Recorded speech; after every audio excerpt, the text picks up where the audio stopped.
Hey guys, so I'm out here in the garden and there's this thing happening. I'm realizing, right? So fall is coming and all these beautiful plants are dying and starting to turn colors and go dormant. And we're still getting lots and lots of food. Wow, this is a massive tomato. But what I realized while I was sitting out here was we've gotten about, I don't know, maybe Dad, what's that? 4 mason jars worth of cayenne pepper. But as I was sitting under the grape trellis there, I saw this. We have another mason jars worth of jalapenos, or of cayenne pepper sitting here. Mine. You okay?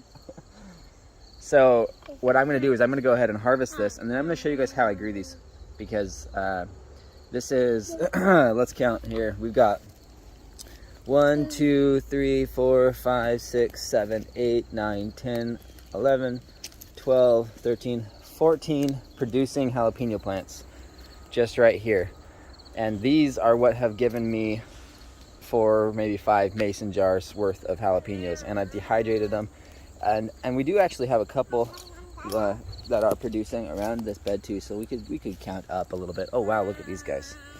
I don't think I had pulled any off of these ones before. 1 2 say 14 15 16 17, and we'll count that one over there, 18. So we've got 18 fully producing jalapeno plants, and still able to get some good grub out of the garden in October. It's October. So thought it was interesting as I was sitting here, because our garden really, we went into this mode of getting the property and some other projects ready, and stopped taking care of the garden, and so it stayed how it was after we started that project, and it's not very pretty in my mind. I mean, the sunflowers are looking huge and sad because they are mammoth-sized sunflowers. They're dwarf, or they're a strange variety of sunflowers. So this is like a humongous sunflower, and boys ripped all the leaves off of this. Hey Dino! Hey Dino! Dino! Oh, I see what's happening here. He saw the squirrel. I totally ignored him. So then this is a volunteer down here. All of these that we keep getting, just absolutely delicious. But these came up from last year. They fall over like that if you don't pop them up, and then they self-seed.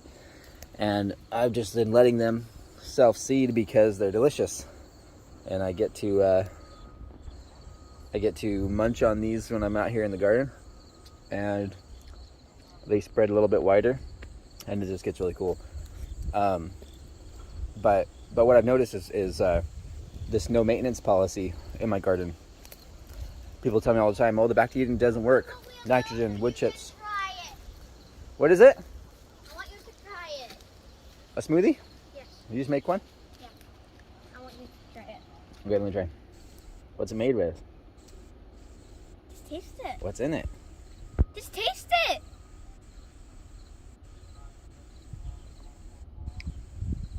That's pretty good. What is it? Why is it chunky? Well, actually, I put fruit in it. What kind of fruit?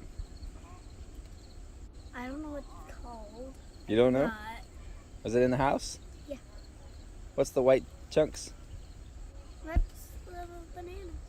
Oh, okay. Well, looks I yummy. Good job. Maybe share with your brother.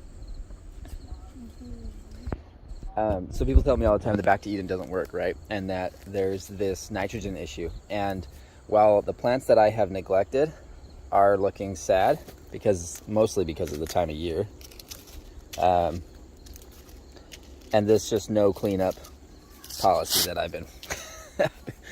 I've been doing, has kind of left some of the bigger plants just looking like they need things. You know, the grapes are changing colors. The grapes are changing colors and going dormant little by little. These ones are actually only browned out because of water issues, where I put them on the hill right here.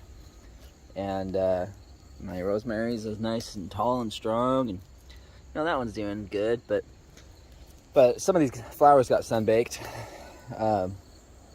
The tree, I lopped off the tree right down in the middle, so it has no center follower, and now it's almost as tall as it used to be.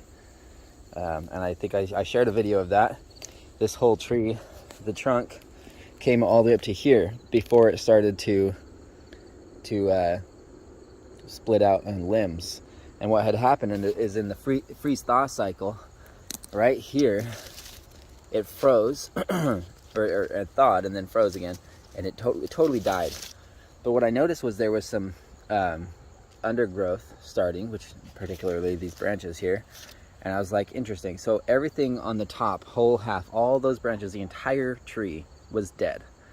But it had enough of a strong root system underneath that it was able to produce some 2 or 3 branches underneath that dead spot on the trunk, like 2 feet down from its starting branch. And so what I did was I went ahead and I cut the whole trunk, literally, like as if this was it again. I would have come in right here and chopped it off right there, whole tree. And that what that did is it stopped trying to give energy to the dead spots, and it stopped trying to salvage itself or whatever. Its emergency protocols were, it focused all that energy in those new growing branches, and now they are almost as tall as they were before.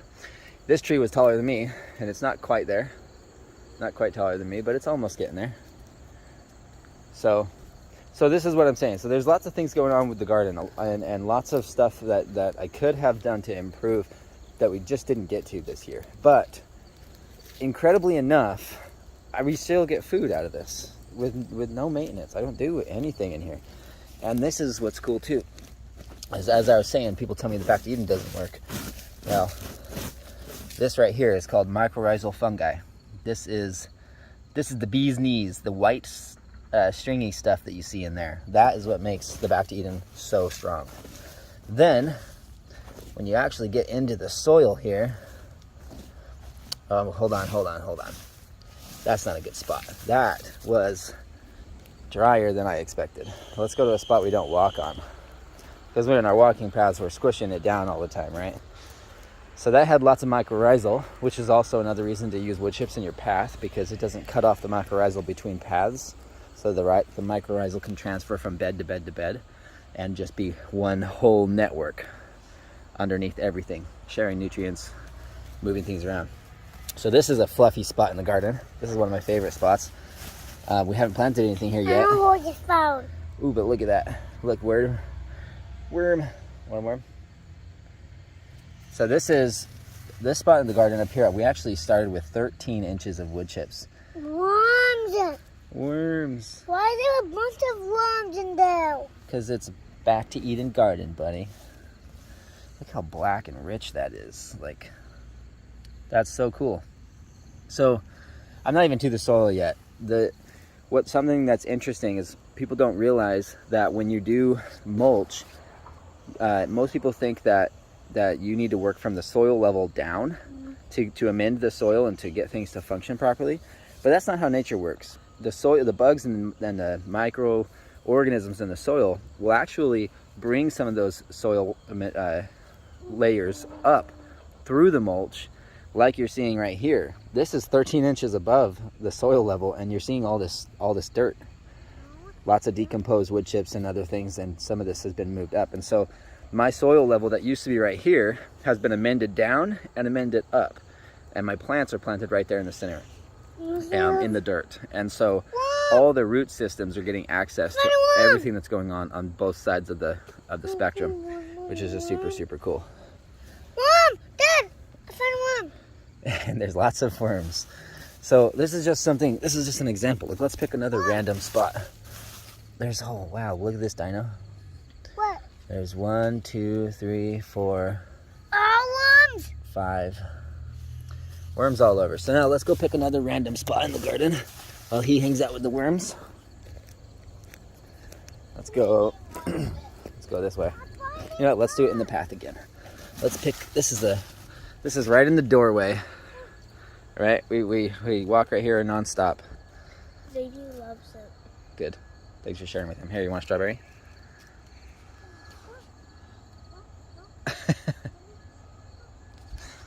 So this is a part we walk on nonstop, so this should be somewhat packed down. But you're seeing some good soil. Oh, there's some worms. There's some worms. So I guess that other spot, maybe I just grabbed a weird spot. Let's go look at that spot again. So that's where I dug the first time, and it was real dry and chunky. And this is the same thing, real dry and chunky right here. No water. So why do you think that there's no water here? My rosemary, or lavender, likes this spot because of that fact, actually. But my peppers do amazing. So this is another thing that's kind of cool about not touching your garden for X amount of time, is you get to come in here and you get to see what's been happening and understand a little bit more about why. And look at that, more worms. So just a few feet over, all of this is moist again and pulling up worms again. So the difference, to show you in contrast, let's go over here. This is what it is if I didn't mulch. That's what I'm working with. Can't get that. Can't move that.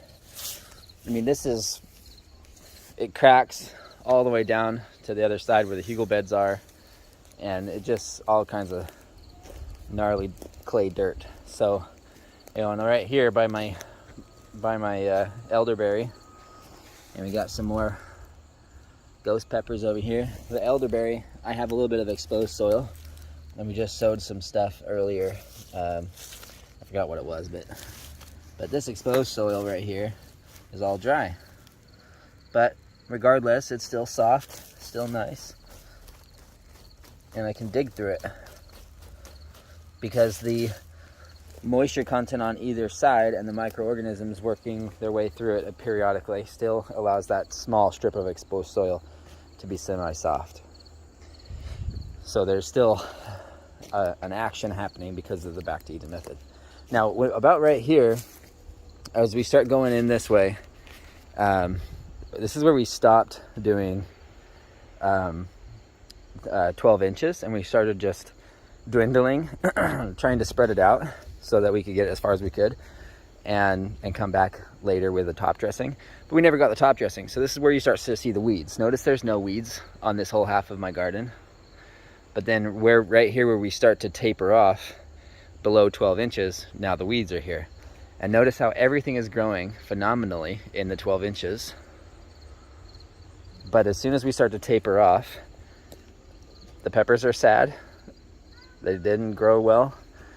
And they are the exact same seed, just in a different location.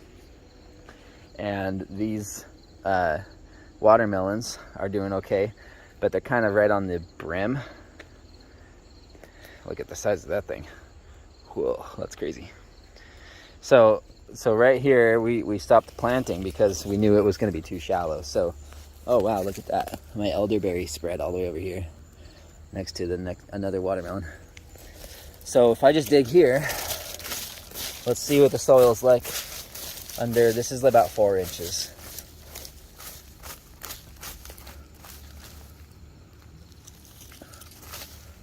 A little hard. Lots of clay. It is very, very slightly damp, but it's really hard. Like really hard. I have to use wood chips to dig in it. So that's nothing. That's basically like I started. So the difference is, and I mean, very, very clear. Wow, if we lived in a better zone, I'd be getting watermelons all year long. We already pulled watermelons off of this vine. That's pretty cool. So right here is where it gets even more shallow. Right here we did, some of this is only 2 inches. We just needed to spread it out to mark our area where we were going to develop. And now things are starting to die back from where we planted. So eventually all of this will be 12 inches. All of that will be 12 inches, and we'll clean up all of this. What?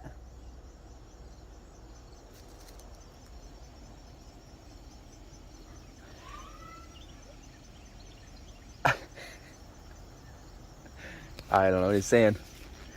All right, so let's wrap this up. So right here we have our hugel beds. And apparently we still have some melons growing on a dead vine. How cool is that? We already harvested the melons off of this ambrosia. And ironically there's another melon. That's pretty cool. I don't think we'll have time for it to ripen though. What?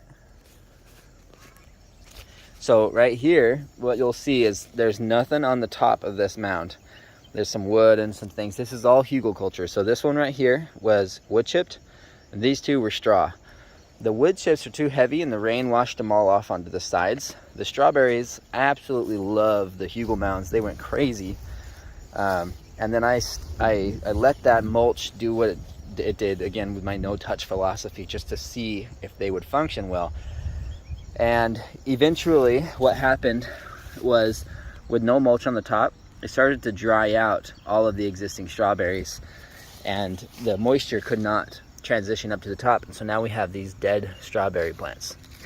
So in contrast, everything on the side of the mound where the moisture was still being retained by the wood chip mulch, we have beautiful strawberry plants.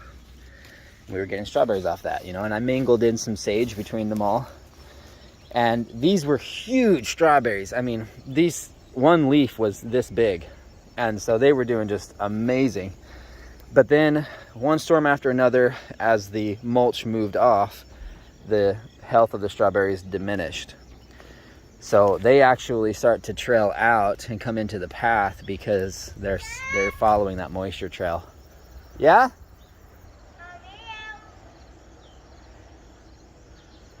All right, he's playing games with me now. So then right here, this one we did straw mulch, and we did a bunch of spearmint, and we love mint. Keeps the pests out, the ticks away, all of that. And then that spearmint's pretty resilient anyways, but this mulch stayed moist. We were able to get some tomato plants in here just out of cuttings from the runners on these on this trellis right here. And so the 2 mounds here retained all their moisture, been a great herbal bed. And then this one is finally, after, oh man, buckets and buckets of tomatoes off of just this right here, is finally dying, finally reaching the end of its lifespan. Hold on, big guy. And we're getting our final few before the season ends. And then these will retire themselves and will be done for the season. But wow, look at that. Want some more black diamond watermelon? Anybody? Maybe I'll transfer that into the house and see if it'll keep growing. That'd be pretty cool.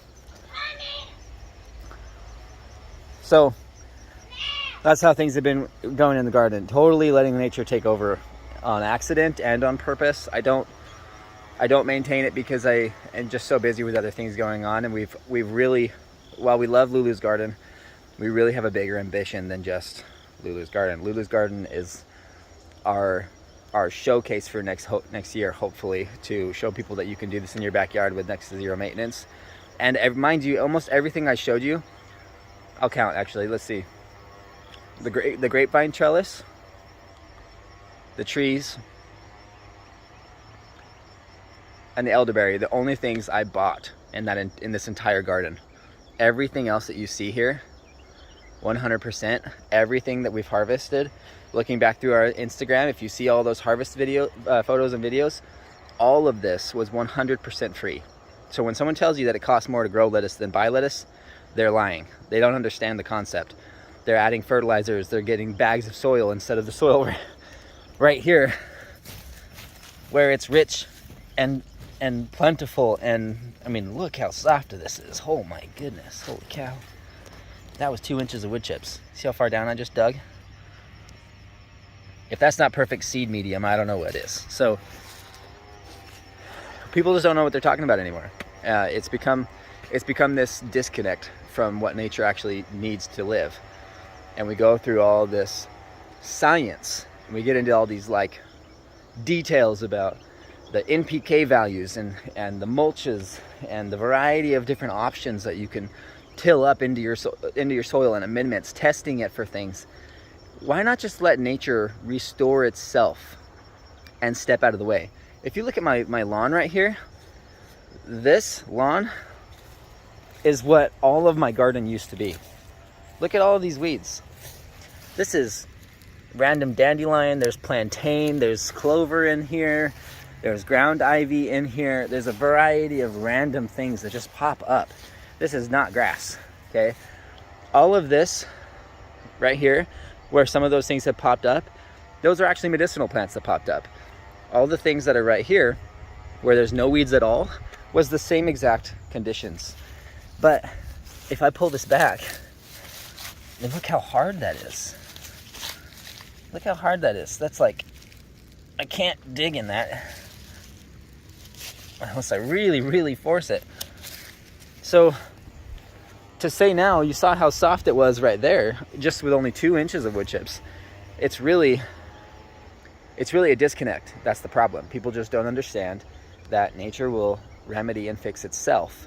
And our job is not to come out here with all of these fixes for nature. It's to recognize that we're a part of nature. Without nature, we die too. And our role is not to control it. Our role is to use it and to benefit from it and help it and move it along, right? There's this system that we can create with nature that's this symbiotic relationship between humans, nature, future, past, present. All these things work together. The way that we're going right now, trying to fix everything and be the dominant factor in the earth, is killing it. And everybody knows it. Everybody that's studying it, everybody that's looking at it, all the people that are part of it, they all know it's killing the planet. But nobody's doing anything about it because they're stuck in this loop, right? And I shouldn't say nobody. There's a large amount of people that are. But what's happening is that people are waking up to realizing that nature will take care of itself if we stop hurting it. That's all you have to do. Stop hurting nature, and nature fixes itself. Done. Simple. Easy. Really easy. So all I did with my garden here was I went ahead and planted, or I laid down 12 inches of mulch and wood chips over the grass, because some things will come up over 12 or over 8 inches. And so to get it weed free, I had to do 12 inches. And then the only thing that seeds in my whole garden, the only weeds that actually do come up, and I wouldn't call them weeds, is this tree right here. This beauty drops seeds every year and they come down and they love wood chips, but they're super easy to pull out because they're in wood chips. So it's pretty simple, you know. People get caught up in the details. And I will admit, it was ugly when we started. It was difficult when we started, because you have to wheelbarrow 12 inches of wood chips out, and you've got to mark your paths. But then you don't even have to have beds. You just pick a random spot and put a plant in the ground, and it creates this diversity in your garden. And things will start working in companion planting, and like our nasturtiums will will aid our tomatoes, and our sage will aid our strawberries, and our garlic throughout the whole garden will deter pests for everything, and increase flavor in different things, you know. And it's incredible. Like we've got sage and oregano under the grapes, and just a lot of things all working together, and it's all taking care of itself. And it's proof, because hold on one second. This right here is the lawn that we put it in. So you want to see the same same exact soil. There's my wood chips. Here's the lawn. I got a little bit of soft because it just rained, but as soon as you get past that wet, oh man, that's dense. Super, super dense. Then I come over here. This is a path we walk on, so it should be hard, right? Ugh. Yep, that's pretty tough. That's pretty tough. Let's get closer to the edge. Let's see what happens. Yep, pretty tough, pretty tough. So this is about 2 inches. This is about 2 inches. Well, actually that's about 2 inches. Right about there, it gets about 4 inches. Now let's go where it's 12 inches. We'll say right here next to my well-growing plants here.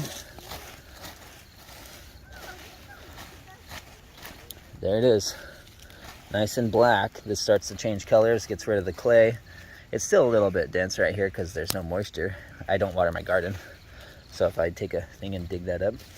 So now it goes from really dense and dry patches all in that lawn to pretty dense but sufficient for flowers, and then to about 4 inches and it's sufficient for veggies and some of these medicinal crops. And then it comes to about 4 to 12. Well, that's 4 inches. This is 12 inches. And my crops are doing great there. And then we can come back up here. Oh, this is no inches right here where all these are growing. That was bare soil for carrots, just enough to grow the carrot. And then look at that. I don't even have to pull that back. My boys are digging holes all over. This was 13 inches. So what's incredible here is that when the water comes through here, it hits the side of these wood chips and the wood chips soak it up like a sponge. So that's why this whole section of the property is so much squishier. Watch this. Look how squishy this is. This is squishy because it's so rich. And it's rich and full of worms because there's moisture right here getting soaked up. So this system in the front yard right here is my favorite system because it's 13 inches on top of that. And I'm able to grow things, save things like that. But it's because I did this next to a water source. So now that gets me into a whole nother topic I won't start, but that's water control and designing from water. In permaculture design, the very first thing that you do is water and access. Those two things are immediately identified in a design plan. And once you identify where the water flows in your property and where the natural buildup points and puddling points and ponding points and all those things are, that's when it comes into the phases of, okay, now this is where it all is. Now where do we need the access to be? And then you turn it into directing the water into where you want it to be. And you get into the details of how you want your garden to get access from the road. What is that? What? No way. What? That's crazy.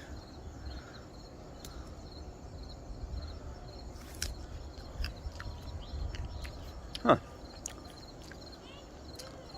Those are apples.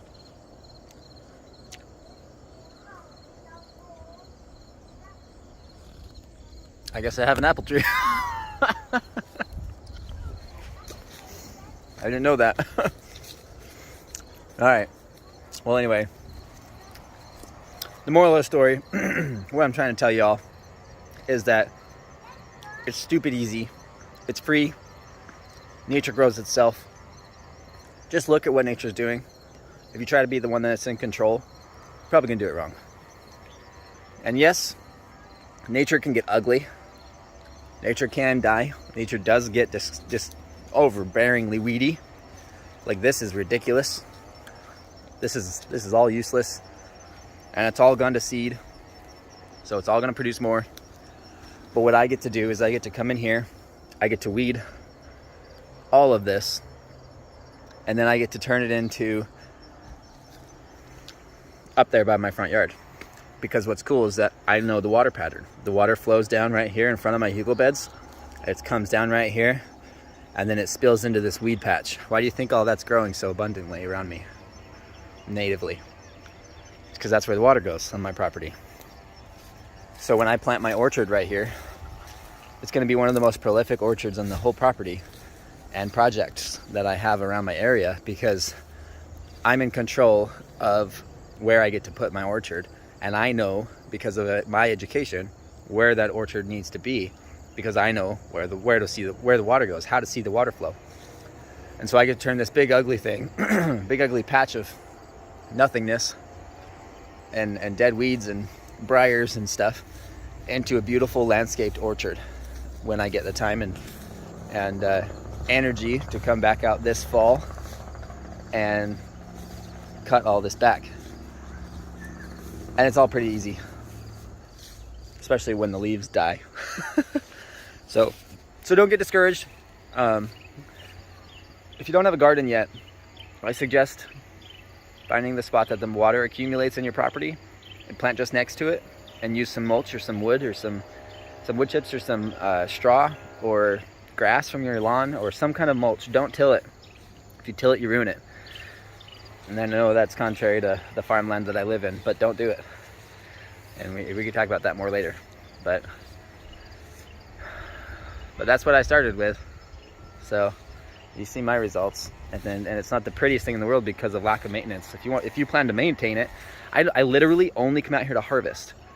I literally only come out here to harvest. I'm way too busy right now. I'm not maintaining my garden. I just go on total faith that nature's gonna take care of it, and it does. I got cucumbers, I got lettuce, I got greens, I got garlic, I got tomatoes, I got sage, I get spearmint, I get strawberries, we got grapes this year. I didn't even expect to get grapes. This is the first year of grape season, so that was cool. I got tons and tons of peppers, like a ridiculous amount of peppers. And we powder them and take them for medicinally. So then I got all kinds of different varieties of tomatoes. We got ghost peppers too. We got a bunch of echinacea. We got a whole bunch of lettuce and lettuce seeds. We got peppermint, and we got a lot of elderberry. Here's some more flowers that I'm just kind of letting do their thing. These will probably go to berry before the season's over. And a little bit more up there, but I harvested most of that, and then there's a yet to be harvested is some potatoes, and these cherry tomatoes are delicious. Right here was a potato bed I let die because it was next to my strawberries, and I was like, wow, that's not a good companion planting. See, that's one thing you do need to know, is some things will encourage diseases with other things, and sometimes they don't. But potatoes and strawberries are not supposed to go next to each other. So I've got to dig this bed out. I got to rid it of all of the potatoes, and then I dug a trench right here that filled with weeds. Why did it fill with weeds? Because the soil was exposed. And so I came back here. Everywhere that the soil was exposed, I got a weed. This is plantain. This is highly medicinal. Very, very good for you. This is actually medicinal too, and it tastes sour, but it's kind of gross and you can't eat too much of it. But all the spots with the exposed soil, like the farmer's fields, covered in weeds. So, it's just not as complicated as people make it. It's just not. And I got proof all around me. So, yeah, I went on a little bit of a rant this morning, but I hope you got something from it. And I hope that you're ready to take me up on my thinking here, because while I'm over here harvesting all my raspberries and my grapes and some blueberries, I haven't even showed you the other half of the yard. And next year I got apples on this tree here and plums on my tree on the other side of the house. So There was 2 of them. They were babies and they weren't supposed to come this season. They just came out of weirdness. So I expect next year we'll start getting a few randomized fruits. But that's really all there is to it. And I do something simple that everybody can do on purpose, so that there isn't a debate whether or not you can do it too. This, covered in weeds, but the weed is actually medicinal. This is called, I let it grow on purpose. It's called ground ivy. And there's 2 ways that I can handle ground ivy. Number 1 is fight it, and it's resilient and it's determined. Or number 2, use it as a natural mulch. And the forest has ground cover, so I let it be my ground cover. So this beautiful ground cover is, I can come out here, I can take a chunk of it, I can go put that in my tea, and it helps my lungs. And underneath it stays nice and moist and soft because I have the soil covered and the sun doesn't dry them out and kill the microorganisms. And I get to pin up my grapes periodically from time to time to wrap my porch as they grow. Got more tomatoes growing here. I've got my garlic in already for next season, and we've got 4 more batches of garlic to do this season before we call it in a wrap. I'm gonna do tons of garlic. This year we did tons of peppers. This next year I'm gonna do tons of garlic. This weed right here is called dock. What it does is, number 1, it's medicinal, and number 2, it actually has a huge taproot that goes down into the ground, sucks up all those nutrients, and then pulls it up. And I get to cut it back, chop and drop it, and then it will take care of my nutrient needs in the future because it's a natural mulch. That's what happens with trees. Trees send their roots way, way down into the depths nobody can reach. No tiller can go. And it pulls it all the way up, and then it sucks it all the way up to the top of the tree, up into the leaves, and then the leaves take those nutrients, and then every season those leaves fall on the ground layer. That's how how nature fertilizes itself. And when all those trees fall down to the ground layer, all those leaves deposit that nutrients from way, way down into the soil. And then these beauties become nature's fertilizer. They turn into soil by the time spring rolls around. And now you have a nutrient-rich forest floor. It's not poop like everybody thinks. It's not manures. It's not the randomized explanations people come up with. It's leaves. Leaves are nature's fertilizers. So let your leaves do their job in your garden. If you don't want them in your lawn, you can rake them up and deposit them all across your garden. And pound for pound, leaves have 5 times more nutrient than cow manure. Let your brain steep on that for a minute. Pound for pound, 5 times more nutrient than cow manure. That's crazy to me. So, what to do here, huh? Just look at your area around you and observe and decide how you're gonna go about it.